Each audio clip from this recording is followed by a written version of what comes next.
In today's episode, we're going to be talking about what triggers customers to buy so that you can sell more stuff. From Engagement, I'm David Millay, and this is Flip the Switch.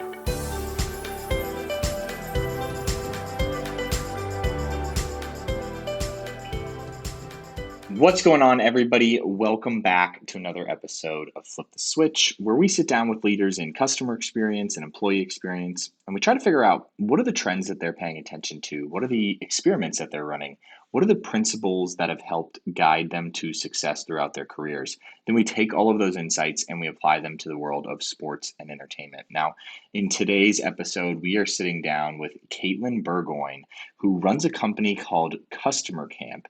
Now, when we sat down to talk with Katelyn, one of the main reasons that we did that is because of her focus on people. There's a tagline on her website, customercamp.co, that says, "The world's best marketers don't know more about the latest tool or tactic, they know more about people." And ultimately, when we think about Katelyn's expertise, it is really about understanding what triggers customers to buy. From a psychology perspective, what is going to get them to actually add that ticket into their cart and check out and not just leave it abandoned there.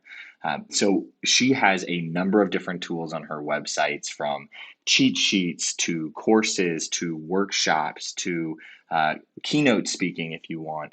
But she is constantly putting out tons of great content out into the internet, whether that is for purchase behind a paywall or whether that's just out on Twitter. She is an incredible thought leader when it comes to understanding what gets customers to buy. And in all of your businesses today, I imagine that is something that you are heavily focused on. And again, it's not about a fancy website. It's not about a flashy jumbotron that is going to get people to buy. It's understanding the motivations, goals, needs, stereotypes, and emotions of your customer. And if you can deeply understand what is going to trigger them to buy, you're going to be successful. So without further ado, let's jump into this episode with Katelyn Bourgoin. Katelyn, welcome to the show. Thanks for having me. I am super excited to get into so many different topics here around customer psychology, why they buy, what's going on in their head through this process, and really understanding your customer deeper. But you just launched a new product. Can you tell us about this new product that just came out and is now available for purchase? But by the time that we hear this, it might not be. But tell us a little bit about it. It will be available for purchase. It won't be on sale like it is right now. But what it is one of the things that I did not know about until I would say the last couple of years is that there's all of these hidden golden nuggets just out there waiting for us marketers to find them. And they're not in the place where people tend to look. They're actually hidden in online reviews from real buyers. And so this is something that conversion copywriters, they've been using this method of review mining, as they call it, for a long time. And they say, Joanna Weeb, she's one of the world's best conversion copywriters. She says, "I don't write high converting copy. I steal it. And I steal it from the words of our happiest customers." And so this is a system that you can use to basically really systematize the process of review mining, and to ensure that you're finding the right stuff, that you know what you should be looking for, that you know how to kind of extract the good stuff, that you can do it all really quickly. And most importantly, for marketers like us, that you can then present it back to your team or your clients and show them what you've found to get them as excited as you are and bought into your ideas. So I put together the Golden Nugget review mining system essentially to take on all the guesswork and make it really easy for people to go in and get those golden nuggets. So it is really interesting. I think this is, in the sports world, something that is really overlooked, and that is the power of copy. I think so often we'll put a highlight reel together from the season before and be like, go get your season ticket now. And the copy could really use overhaul. And if there isn't a customer review page for a product, when we think more about experiences, how do you go about writing conversion copy or taking customer reviews if there isn't a place to give a review on a product? How would you go about, what advice would you give to an organization for that? So there's lots of ways to do it, even if you don't have what you would call typical reviews. So in the case of sports teams or perhaps entertainment organizations, What you can do is called social listening. So that's like a sexy term for essentially seeing what people are saying about you on the internet. And so you can go into, maybe you have a fan page and you can read the comments on that fan page and the conversations that happening between fans. Maybe people are talking about you on Twitter. There are some really great tools that can actually allow you to monitor social media and see what people are saying. And a lot of teams, if they've heard of this, they're thinking that they should be doing it for kind of like brand management and making sure people aren't saying bad things about them or being able to respond to like customer complaints or fan complaints. But that's not the only use case, right? You could also be using social listening to listen in on what your biggest fans or your biggest critics are saying. So you can use that to inspire copy, marketing ideas, all sorts of stuff. So even if you don't have reviews to mine, we do talk about how to use social listening. We introduce a few tools that you can use to kind of get some of that insight from your customers. I love it. And this is just one product that you have at Customer Camp. I know you have a ton of others. I mean, tell us a little bit about Customer Camp and all the different offerings that you guys have, because I know for us at Engagement, we love your blog, but that's just one component of Customer Camp. And we'll get into some of the concepts and things that you've talked about recently, but give us a little background on Customer Camp and what you offer. Sure. So I like to say, people, if you ask people what we do, people might say, oh, they do, customer research or market research, or, Caitlin specializes in buyer psychology. Really, how we think of it is that we help people figure out why their customers buy so they can market smarter. And the way that we do that is through workshops where we teach people specific methods to go out and learn about their customers, learn from their customers using interviews or review mining, like we've just talked about. But we also write a newsletter that's really popular called Why We Buy. And in that, we actually get into kind of like the behavioral science behind why people make decisions and how we act and all of these kind of cognitive biases, as they're called in the nerdy behavioral science world. But essentially, these different ways that our brains work and how that drives decision making. So, really, as a business, what I recognized, early in my career when I had my first marketing agency and then later when I started my own tech company is that the biggest challenge that we have as creators, as innovators, as marketing leaders is to really understand our customers and understand what they want from us. And the way that teams do that, oftentimes it's not in alignment with what customers want. And indifference kills way more businesses than the competition. So it's really important to understand buyers. And at Customer Camp, we help people do that.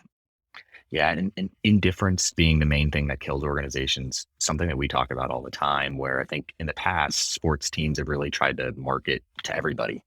And then for us, we're constantly like, that's the biggest mistake you can make. Like, take a target audience and really try to make them raving, passionate fans and almost ignore everybody else, right? Because they'll go and spread and evangelize for you.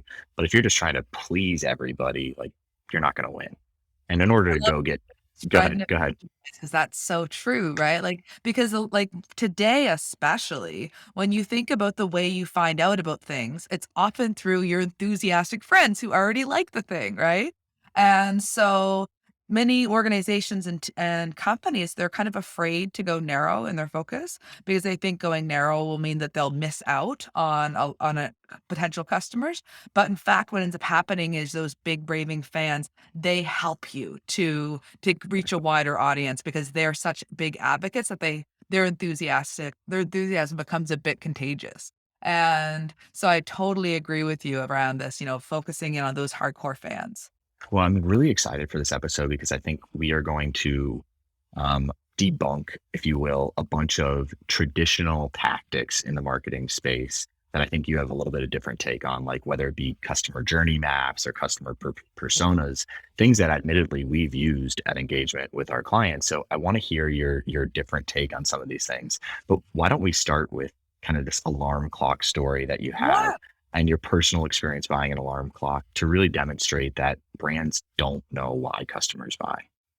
Well, what I'll say is that I also have used customer journey maps and personas, like, and I still use personas in my business, and I still think a lot about the customer journey, but I've just changed the focus of that journey from thinking about all the interactions that a person might have with our brand to thinking far beyond our brand. Because at the end of the day, their journey doesn't begin and end with us. It usually begins long before they are introduced to your brand or before they get enthusiastic about it, before they become a customer.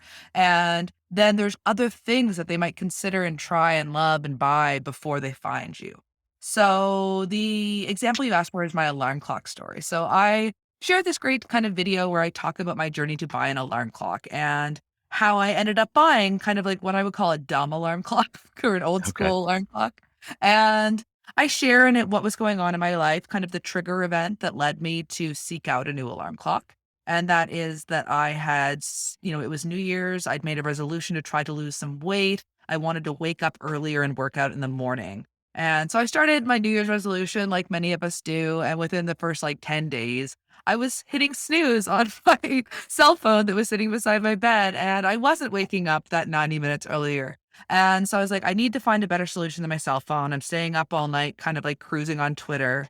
And so the first thing I tried to do was taking Twitter off my phone. Didn't work because guess what? You can just log in through the browser. Hmm. So the next thing I did, thinking I was smart, was I actually downloaded this app that allows you to turn off your snooze button. But instead of using the app, what I would do in the morning is I would delete the app Oh my God. then still press snooze. So like, you're fighting against yourself, but yourself can sometimes be your own worst enemy. So I was like, all right, having my phone in the bedroom is not going to work. I looked at some other solutions. I found this really cool alarm clock rug that actually forces you out of bed. You have to stand on it for 30 seconds before it will stop going off. And I was like, that's going to help me with my goal, right? It will literally force me out of bed when I'm tempted to sleep in. But it was $120. And I'm like, Hmm. a lot of money to drop for an alarm clock. I thought about using the alarm clock that I had, from the past, before where we all had smartphones. I dug that out and set it up. Big old snooze button again. So all of these different solutions I considered. I even thought about maybe hiring a trainer to come to my house. So it was like, if there's Just like somebody bang on the standing outside door. my door, exactly banging at the door, I'm not going to sleep in. And again, expensive. Ultimately, what I ended up buying was this dumb alarm clock. I found it on Amazon. It was one of those, they called it twin bell alarm clock is the technical name for it, but it has no snooze button. It's really loud. I was able to set it up on the other side of my bedroom. So when it went off, I literally had Mhm. to get out of bed to go turn it off. And resetting it would have been kind of like just enough kind of like mental activity that it was like by the time I was done, I was like, all right, I really should get up now. I'm like out of bed. I'm over here. I'm like trying to get like, what's this extra 10 minutes going to do? So that was kind of my solution. And ultimately, there was all of this stuff going on within my journey. I didn't just want to wake up earlier. I wanted to be this better version of myself, right? The kind of person who quit hitting snooze on their life goals and Right. actually got up earlier so I could achieve the things I wanted to achieve. And so in that story, the reason I share those details is because if you're in the business of trying to sell twin bell alarm clocks, you could try to get in front of people who are looking for one, right? And if you do a search in, using a SEO tool, you'll see that it's very difficult to try to get ranked for the words twin bell alarm clock. Very expensive to get ranked for the words twin bell alarm clock. But if you think about what I'm actually trying to achieve, which is how to wake up earlier, actually really easy to rank for that and not expensive to pay for ads to drive traffic to that. So Interesting. as you start thinking about your customer's journey and what they're really trying to achieve with your products beyond kind of the obvious, you can then recognize kind of less obvious opportunities that other people and especially your competitors may not be paying attention to yet. So what I hear you saying there too is like not only is digging into the customer psychology more effective for driving active, it actually might be more cost efficient as well because everyone Mhm. else is going down one lane. And if you go down the other lane, you can stand out a little bit better and for Absolutely. cheaper. And get in front of people earlier and build their trust. And I know with the type of customers that you tend to serve, like they're probably a lot of people are probably generally aware of their existence, right? It's not like they're For sure. branding. They're probably quite active in their communities. People know that they exist. But you want people to have a positive affinity with your brand. And before you get them to to move into that kind of like customer mode, oftentimes they need to know about you, they need to like you, and they need to trust you. And I think a lot of brands miss the opportunity to get liked and trusted, and they really focus on just being known. And you need to think about the like and trust as well. And again, understanding the buyer journey, it allows you to get in front of people sooner, help them solve kind of relevant problems that they're having that relate to your solutions. And then when they are ready to buy, you're top of mind. Okay, random question here because I understand like knowing and liking, and I think sports teams do a great job of this. One thing that would be interesting to me is like for a new customer, for an experience, right? Like going to a sports game as a sports team, how do you build up trust with a customer before purchase, right? I think that we've Mhm. explored on the show like a ton of ways to build up trust once you have a customer. Something goes wrong, right? The way you serve it, the way you recover that, huge trust builder. But before purchase, what are some ways that you recommend, maybe for an experience, right? Where again, we don't have customer reviews per se traditionally. What are some ways to build up some trust? Well, I would say that context is king, which is something I say all the time, right?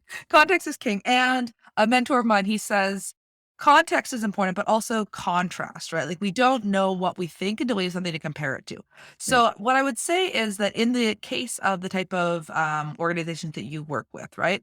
People aren't necessarily out there searching for things like how to have more fun, right? Like that's right. not Right. necessarily the type of things that they're searching for. So you're probably not gonna but they're thinking about it. And what are they doing when they're thinking about it, right? They're probably scrolling through social media, seeing all of their friends who seem to be living these much better, more fun lives than they are. And they're doing the whole thing that we all do, which is the comparison trap where you're like, maybe if I was doing more things like that, I would be happy like them, right? So it's like Hmm. when you think about kind of like what's happening internally with them, which is they're probably seeking some type of thrill, they're seeking some joy. Maybe they want to connect with, their partner or their children that they're feeling a bit disconnected from. Maybe they are feeling like, they're getting out of like a slump that they've been in and they're trying to force themselves to get back into their groove and feeling like they're having a great time. Like when you think about kind of like what's happening with people internally that might push them to have a new experience, then think about where they're consuming information related to that. So in Mm, the case of a lot of experiences, it's going to be hearing about it and seeing about it from other people that are already participating. Not rocket science, right? Like that's where it's happening. And where that's happening is on social media. Um, it's watching their friends and seeing what their friends are doing. So, like, that's where you build a lot of that trust because you can basically piggyback on the people that they already trust, which is, again, their friends and family, right? yeah. So, focusing on the people who influence the people you want to influence.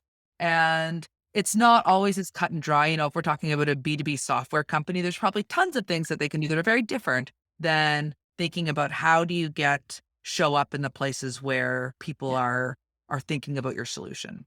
When I think about this as like we apply it into actual strategies and tactics for a sports team, right? For me, what comes to mind is one, creating more Instagrammable moments at your venues and in the experiences that you offer so that Absolutely. Yeah, people can take a picture of it and share it. yeah, But the other thing, and this is something that we've talked about many a time as well, is too many like sports and entertainment teams focus on the talent and not mhm, enough on the customers or the attendees, right? So like yeah, if you scroll through an NBA team social feed, it's going to be a yeah, lot about the players, but mhm, rarely are you going to see them retweeting or repushing out UGC yeah, or fans enjoying their game, right? yeah. But that's the stuff that fans want to see when they're making a Oh my decision to goodness. buy. And when you think about the people who do this really well from a brand perspective, I'm sure that they have people, like, managing their, accounts, but they're not necessarily in the same world, but, like, looking at the Kardashians, for example, right? Like, they're always interacting with their fans on social. Now, it's not Mm, actually probably Kim. She's probably not sitting there being like, "Oh, clever, thing, Brittany. That was really funny." Like, no, but, like, they're always interacting in the sense of giving their fans a glimpse into being part of it and also feeling like they got to interact with the person that they're looking up to. When you think about a sports team, for instance, they have a whole roster of amazing human beings who like fans love. And if those people were interacting with them in any capacity, they're gonna freak out and get so excited, right? for Like sure. when if somebody were to even just like one of their posts when they posted the picture of them at the game and they saw that like LeBron James, for instance, right? I'm not I'm not super sports knowledgeable. So, but let's say LeBron James, if he were to comment and say, thanks for coming or something, that would blow people's minds, right? No But the other doubt. thing is, if I don't even know what team he plays for, but let's just say, like you said, around their social feeds, if the feed isn't just full of like, the plays of the week and things like that, but you're actually seeing, the kiss cam or like somebody who's dressed head to toe in a crazy outfit and like that stuff is showing up as well. Then the fans have a chance to picture themselves in the stadium and think about, oh, well, that could be me having that amazing time. Like, look at that, mom with her hand over her son's shoulder, or look at that, those crazy best friends who are like painted head to toe and like shirtless and like chugging beer. Like, that could be me. And like, so showing the fans as part of the experience more and celebrating them as being part of the experience, because without them, the experience doesn't need to exist, right? Like they are the 100%. reason it exists. Well, let's jump in when we think about the customer being the reason that these organizations exist around customer journey maps, right? Mhm, So you've got a slightly different view on the traditional customer journey map.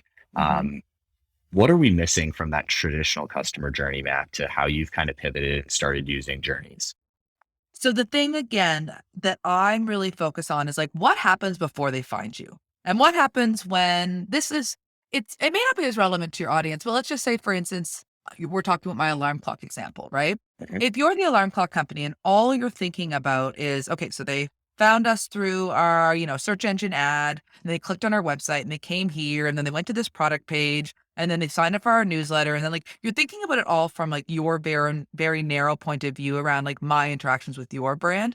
You're missing all this other really good stuff that's going on, like why I started looking for an alarm clock in the first place, or what else I considered. And again, that gives you the opportunity get in front of me sooner, more relevant messages, more creative things. But from the types of companies that you work with, again, around context is king.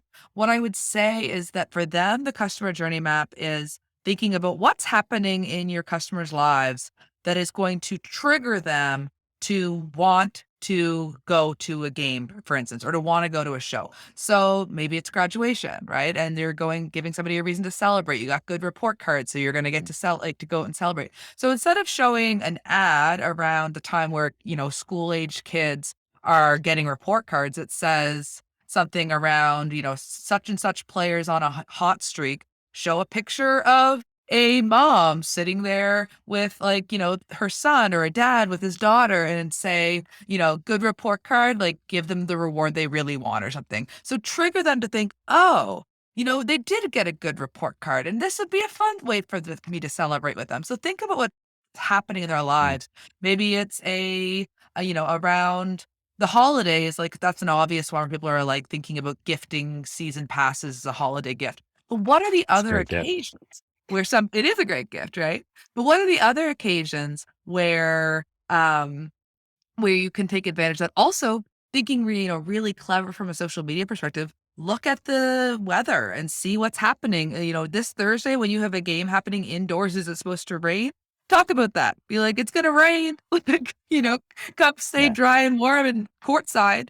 Think about the things that are actually happening in your customers' lives that aren't necessarily just about you, and then how your brand can fit in to those moments. I love it. And the word that you always and have been using a bunch so far has been this trigger word, right? So it's like what are the triggers outside of that moment, and then how do we tap into that? Um, well, when we think about like searching for a solution for a product, you talked about a little bit how it's different for an experience. But are there certain types of triggers, like frameworks for thinking about triggers? Like, do you have certain categories for types of triggers that people can think about to maybe think a little bit more creatively? Yes. So there are kind of like 4 different categories that they fall into. So there are like emotional triggers, right? Like I'm having I'm feeling down. Like when might people be feeling down, right? Maybe when they're coming out of the winter and it's been long and cold and miserable and they're just looking for something to brighten up their day, right?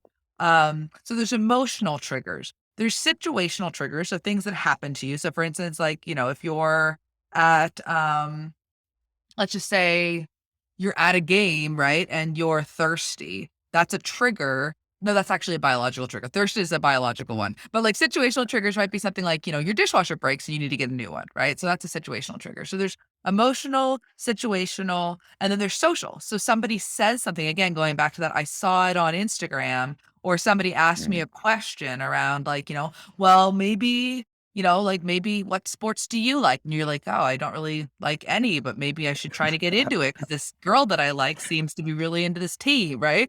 And so maybe I should pretend to like the team too. So there's these different triggers that can happen. But the situational ones tend to be the ones from a marketing perspective that Mm. can be really like kind of easy to spot once you think about them. Again, like the report card example. Like it's like, okay, like we know that this is around the time that report cards are coming in. Like, how do we do some advertising right now targeting parents talking about that trigger? Or what might be another great one? Um, Valentine's, right? Like that's another obvious one. But like, if you are looking for a gift to give to your partner and they're a huge fan, taking them to a game, but then you can create kind of like an experience too. Like maybe if you think about Valentine's as an opportunity, it's like, well, how do we kind of create an experience around that trigger event? Like, let's just not have them be able to buy tickets for the game. Let's be able to serve them like a sexy meal courtside. Like, let's create a package specifically for Valentine's, right? And so when you think about these triggers, it kind of allows you to think broader about like how might we get people excited, but then also how might we shape an offer to fit that trigger. I love it. All right. So let's get back a little bit to customer journey maps. So one of the ways that we've traditionally used journey maps is to really identify where friction points are Hmm. so that we can then create solutions. Because I think a lot of times, like you get into this staple of like the machine works, right? Every year we do the game and it goes, and you can really get complacent unless you're, in our mind, going through a journey map and identifying friction points or areas that we can plus up. Um, are there other tools outside of like a standard customer journey map that you've seen companies use to identify these friction points and really make a more seamless customer experience? Well, I mean, I think when you're talking about friction points, one of the best ways to identify them, especially in the context of your client situation, is to use secret shoppers, right? Like have Mhm. somebody go through the whole process of first they go to your website and they're trying to figure out how to buy tickets, and then they actually show up and like are they able to get a locker? Like all these different points of moments. And the people who are the best at this in the world are Disney, right? Disney, Oh yeah. there's no Disney theme park where you have to be 20 feet between a garbage can, because the last thing you're supposed to be doing while you're on holiday having a magical experience is searching for a garbage can. So they've thought through every single moment and designed the experience with that customer in mind, right? Like thinking about how do we get rid of the frictions, like the smart bands, all of these different things Mhm. that they so a lot of brands can take from kind of those examples and think like, wow, how can we build our customer experience that from the first kind of thought, oh, maybe I should get tickets for this, or maybe I should go to this thing, right through to them actually walking out afterwards going like, oh my God, that was amazing. Yeah. Like, how do you build that whole experience from beginning to end to be one that is worth it and really memorable? On the episode before yours, so we just had Jesse Cole. Do you know Jesse? He's the owner of Savannah Bananas. Do you know that? No, I Anyway, think I know Savannah Bananas. I feel like I've heard of them. they're like a very, very minor league baseball team, but they've got a 50,000 person wait list. Wow. They've got more followers on TikTok than every MLB team and NFL team. Amazing. Um, and that's one of the things that they do is they secret shop every game. So we just talked about Mhm. that a little bit. And then also slight background. I don't know if you knew this, but I worked for Disney for 6 years at Disney Institute Okay, doing so this. you know the inside track, right? You know Exactly. how seriously they take this stuff. This is the stuff that we consulted companies on for a long time. And we've had so many Disney people on the show, but, well, now we've talked a little bit about journey maps and friction points. Let's talk a little bit about understanding customers a little bit Mhm. better. You've got something that is called a clarity call cheat sheet Mhm. that you guys offer at Customer Camp to really help organizations understand who customers are and what Mhm. they want. One thing I think that's difficult for sports and entertainment organizations are that they've got so many different points of sale, if you will. So let's say Cleveland Browns, right? Hmm. You might buy a piece of merchandise from a store in Canada, and like that information may or may not be getting back to the team. But they Hmm. also could have somebody buying season tickets online, but they could be there's so many different points of sale that I think for a lot of these sports teams it's difficult to understand who their customers are. So maybe Hmm. talk to us a little bit about what the Clarity Call cheat sheets are and Hmm. how they might be able to help. Sure. So the clarity call cheat sheet is essentially a clarity call is it's a discovery call with the customer to understand why they bought and to understand what their experience is like with your brand. And the interesting thing about, the use case that your clients might have is that you have to really tie the project to a business outcome. So like what are you trying to move, right? Like are you trying to move merch sales? Are you trying to move make the online purchase experience less friction? Are you trying to get more people who are occasional fans to become like super hardcore fans. So once you know kind of like what it is you're trying to move, then you decide who you're going to talk to, right? So you want to Mm. find probably people who represent the type of customer that you'd like to have more of. So let's say that the metric you're trying to move is merch sales. You're going to be able to look at your e-com store and you're able to see who your whales are, right? People who spend a lot of money. And then you're able to see who the people are who spend kind of like consistently, maybe not quite as much. They probably don't have like my husband calls it man land, where there's an entire wall of Cleveland Browns merchandise. They may not have that, but they've got, 5 or 6 jerseys. They get a new one every year. You can identify who these different people are who fit these personas of who you want more of. And then you can schedule calls with them. And you essentially want to understand their buying behavior, how they find you, how they choose to buy from you versus somebody else. In the case of some sports teams, they may not have a lot of options, but I mean, they probably have different outlets that they can buy from you if they're all coming from the same source. And ultimately, like the goal of these calls is the better that you understand these people, the more empathy you have, you can come up with and design solutions that are just going to be really, really interesting. So, a brand example that I like, which is probably somewhat relevant to the companies listening, is IKEA. So Mm. IKEA, a very experiential furniture store, right? Like it doesn't look like other furniture stores, and that is very much by design. And it doesn't operate like other furniture stores because you take it home with you in boxes and have to put it together yourself. That's not always the case. Before Wayfair became a huge thing, that wasn't the common way that you bought furniture. And something that IKEA did that's interesting is thinking through their whole customer experience. They bought a company called TaskRabbit. And TaskRabbit is a company that you can hire to run tasks for you. They can go get dog food. They can pick up your prescription at the drugstore. Guess what a lot of people were hiring TaskRabbits to do for them? That's so interesting. Put Building together IKEA furniture. Yeah. furniture. Exactly. So IKEA, a furniture store, buys TaskRabbit, which is kind of like considered like a two-sided marketplace startup. And the world of business was like, what the F? But if you think about it from the customer experience, IKEA understands the jobs their customers are trying to get done. They want to furnish their apartment today. They want to do it affordably. They're busy. They've just moved into a new city. They don't have time to spend 2 days putting together furniture. They need to show up at their office the next day, right? And so what do? They call TaskRabbit. And so IKEA can integrate TaskRabbit into their customer experience and create that seamless experience for customers, the ones that want to take advantage of it. They probably wouldn't have learned something like that unless an IKEA team member or, doing customer Mhm. discovery talked to these customers and said, like, tell me what your experience. So like, everything was great, but like then I got home and I had to friggin' put this stuff together. Thank God I called TaskRabbit and somebody showed up and was able to do it for me because, like, I thought it was gonna take 10 minutes and it took 10 hours. So, like, if you don't talk to your customers, you miss out on opportunities like that, and you miss out on ways to really continue to kind of, like, differentiate yourself Yeah. from competitors and be somebody's favorite brand. It's really interesting too. Like, I don't think it takes an executive doing that to have the magic happen. And I'll tell a quick story. Like, so again, working at Disney, this is one of my favorite stories of like really, to your point, listening to your customers. Was we had if you've ever been to, and this will actually maybe resonate with you. Have you ever been to Epcot at Disney in Orlando? Have you ever been to that park? No, no, I was at the one in California. Okay. So down in Orlando, there's a park called Epcot, and all around the place, there are different countries.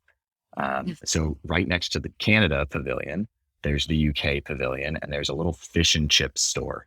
Mhm. And when, I don't know, a number of years ago, uh, what a new leader came in and said, he's like, hey, what are our customers saying, basically? And he said, what are we saying no to our customers on? Right. Mhm. And the thing that they were saying no to most was, can I get fish and chips to go? Mhm. And so they're like, well, how many people are saying that? I don't know. Well, okay, on a piece of paper this week, write down how many people are asking for fish and chips. And like in a week, it was like hundreds of people were asking Oh for my it. goodness. So Wow. they're like, all right, well, let's experiment, take a small bet, and let's put a fish and chip portable mobile stand out for a week and see how it does. And it Mhm. just crushed it. Mhm. And so they took that small bet, leveraged it, and then now eventually does millions of dollars worth of revenue. It's a full permanent stand, only sells fish and chips. But it wouldn't have Awesome. come. It wouldn't have come if they didn't have employees on the front line talking to the customers. To your I love exact it. point on the clarity call cheat sheets. So a mentor of mine is Bob Mesta, and Bob is an incredible innovation dude. Like he's the reason Snickers tastes the way it tastes in your mouth, like the Mm, way that it masticates, and like this whole, you're not you when you're hungry. Like a lot of that was inspired by work that Bob did. But incredible. Bob, there's a really great video on a concept known as jobs to be done, Hmm. and I can talk a little bit about jobs to be done, Yeah, but let's it's do it. Clayton Christensen, and he's talking about why people buy milkshakes. And he says that one of our colleagues went into a McDonald's. He doesn't say that it's a McDonald's, but it's clearly McDonald's, and realized that most of the people that were buying milkshakes, a third of them were buying them before 8 a.m. in the morning. And it was the only thing they bought, and they walked off with it and took it in their car. And so he sat down and he talked to these people, he organized an interview. And what he learned was that all of those people had the same job to do, and that was that they had a long and boring drive to work, and they needed something to do to keep the drive interesting. And a milkshake was just perfect for that job because it sat right there in your cup holder. It kept you full until lunchtime. They obviously weren't health nuts. And so compared to other solutions that they tried, a coffee, a banana, a bagel, where you're trying to drive and steer, and these things were gone really quickly. And they had this really long drive. They wanted something that they could take for a while, right? Like it takes a long time to suck that thick milkshake up through that tiny straw. And so to your point around this fish and chip stand doing millions of dollars, that study was one of the early signals that moved McDonald's into breakfast, right? McDonald's Mm, was doing breakfast. And now look at how big their breakfast business is. It's that's huge. massive. That's the only reason I go to McDonald's. Like Yeah. I won't eat other meals, but I'll Yeah. definitely splurge on McDonald's breakfast, especially at the And airport. guess what a chocolate frappuccino is? It's a morning acceptable milkshake. Like, Good you point. call it Good a point. frappuccino, and suddenly you're allowed to have a milkshake in the morning and feel no guilt about it, right? So these are the types of things that if they wouldn't have actually looked at, this was probably like a 20-year ago study, but if they were looking at the sales data, they might have noticed that all these sales were happening in the morning and been weirded out by it, but they would have no idea why. And then when you sit down and you actually talk to people, it gives you this instinct of, oh my goodness, well, we need drive-throughs because these people don't want to have to come in and get out of their car and like to get a milkshake. And we need to have morning acceptable products that are, deliver the same benefits of this really long thing you can savor without the stigma of a milkshake. And so much can come from these conversations, but most organizations aren't doing them. And it's a shame because the ones that do, there's a study by CoSchedule, and Mm, they surveyed thousands of marketers and they asked them, how often are you doing customer research? And most people said seldom. 65% of people said seldom. The 35% that was doing it regularly were 3 times more likely to hit their marketing goals than the others. So it's wow. just like insanely powerful stuff that not many people are doing. And again, this doesn't necessarily need to be about like a really in-depth survey. A lot of times it could just be taking a clarity call cheat sheet and picking up the phone and calling these people and Nice. talking to them and getting anecdotes. I mean, again, this is fresh in my mind because we just did this last podcast with Jesse. I asked him, how are you getting these customer insights? He's like, do we look like a sophisticated organization? He's like, I wear a yellow tuxedo. But he was like, but it's even like things like taking snapshots of like on your phone of when fans are leaving the game.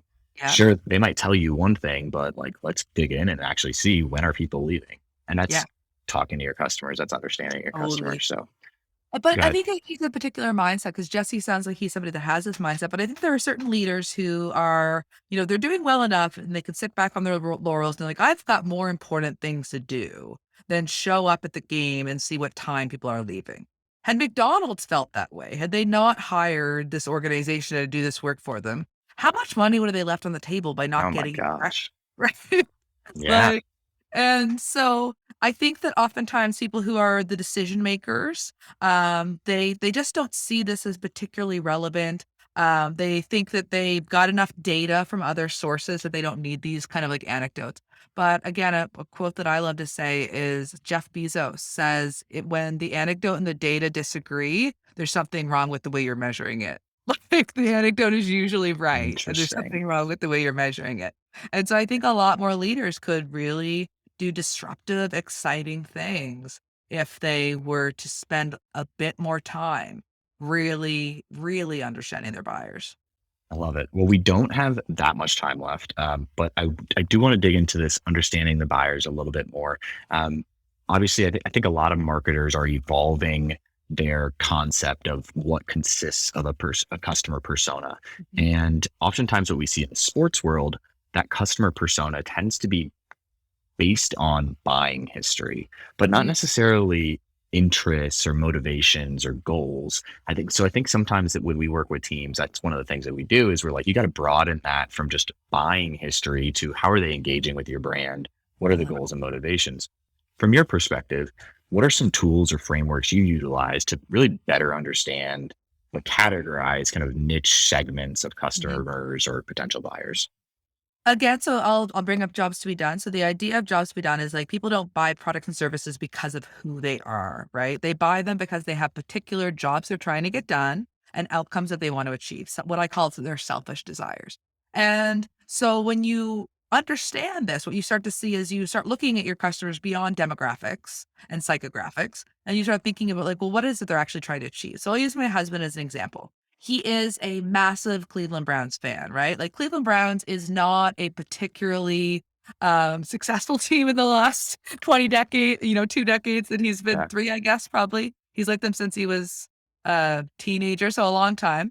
The reason that he picked them is because his basketball coach was a fan of their rival team, the Steelers, and so he's like, "Well, I've got to go against I've got to pick the rival." So he's been stuck with that decision for 3 decades.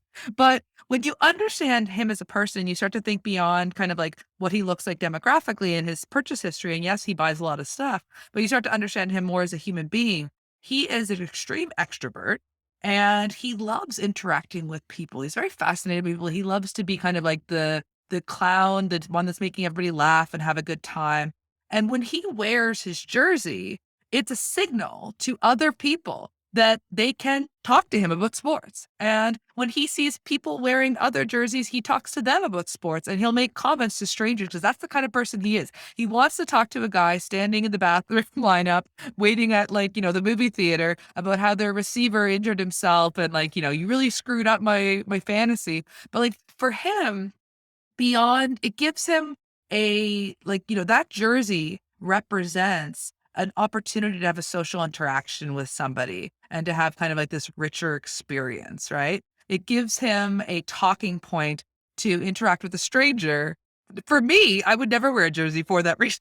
I would be like, I do not need to I don't want to be engaged in conversations with strangers. I'm a big introvert, right? yeah, Um, but for him, so when you start thinking about it that way, it's like, okay, so like these are the types of people who are seeking social connection with other people and they're using this as a lever to allow them to connect. Like when he goes to another city, he always wears his jersey. And again, it's like this opportunity. We can go to a bar and he'll find somebody wearing some type of sport clothing and he'll be able to start talking to them about it.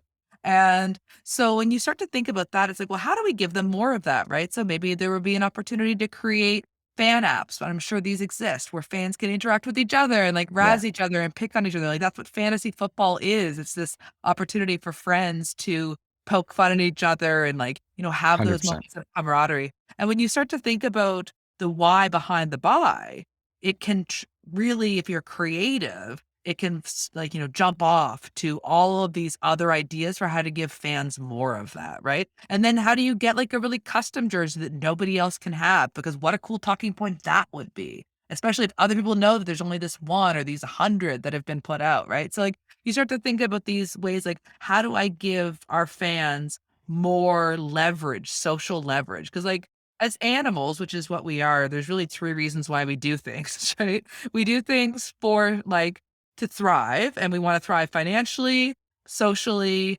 and health wise. Like all of our goals come down to the kind of like those three buckets. We want to be healthy, wealthy, and attractive to other people socially. Like, and when you start to kind of like extrapolate down into what that means for your brand, you can find new ways to deliver experiences that kind of hit those buckets.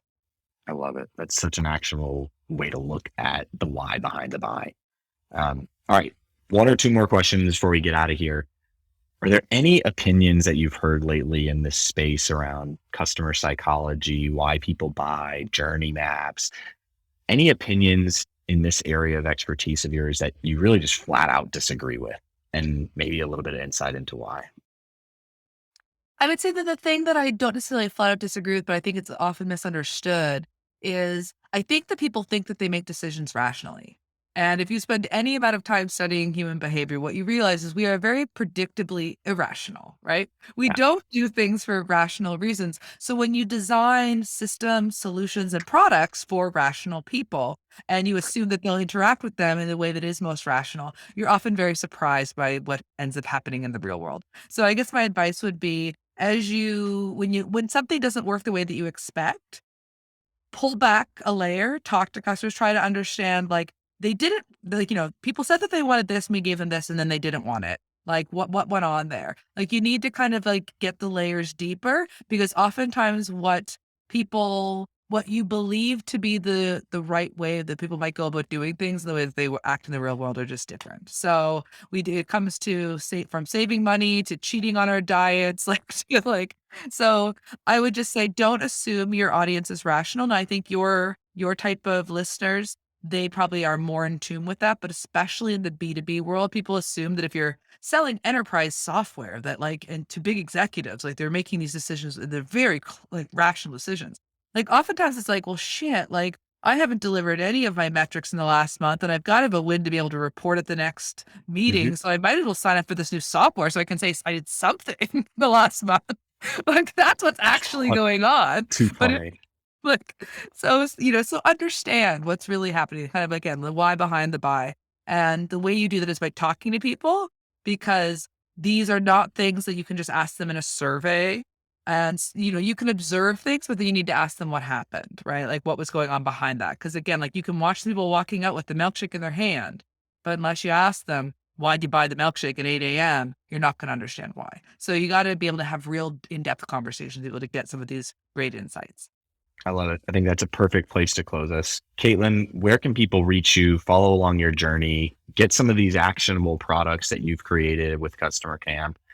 Give us the details on where people can find you. Yeah, so the best place to find me, I'm super active on Twitter. I'm at Kate Bour, so KateBour. And then you can find me on my website at customercamp.co, not .com, to my chagrin. This is great. Katelyn, thank you so much for coming on the show. To everybody listening, thanks so much for tuning in. And Katelyn, we'll see you next time. Thanks for having me, David. Hey guys, before you head out, just wanted to say thank you so much for listening to the show. If you enjoyed it, head over to iTunes to subscribe, rate, and leave a review. That helps more of your peers find the show as they search for ways to get better in their own roles. But this podcast is just a small part of what we do at Engagement. In our normal day in the office, we're crazy focused on helping athletic departments and sports and entertainment companies generate more revenue by becoming more customer-centric. To see how we might be able to help your organization, visit engagementpartners.com to learn more. Download a free guide, check out our blogs and case studies, or schedule a call with us if you want to see how we can help with your particular objectives. Our goal is to help you create deeper connections with fans and generate more revenue. So when you're with us, hopefully you find a nugget or two that helps your cause.